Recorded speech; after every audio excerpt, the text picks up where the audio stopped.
How to fix Instagram story freezing problem on iPhone. How's it going, everyone? Welcome back to the Skytech Studio. And if you're struggling watching your Instagram stories on your iPhone and having glitch or having any kind of problem, then here in this video I'll show you the step-by-step guide of how you can fix this problem. It's super easy, so let's get started.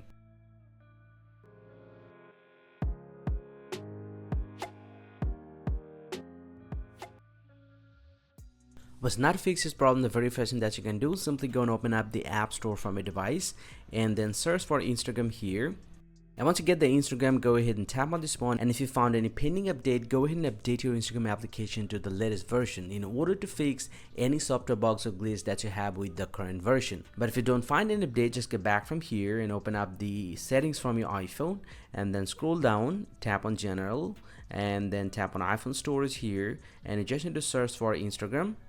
And go and tap on Instagram here and tap on Offload App, tap on Offload App, and this will actually upload the app. Don't worry, this will not lose any data from your application. And tap on Reinstall, and this will actually reinstall the Instagram once again on your iPhone, and most likely your story glitch problem will be fixed on your iPhone. Hope you found this pretty helpful, guys. If you do, please drop a like and subscribe to this channel. See you guys around, and thank you very much for watching.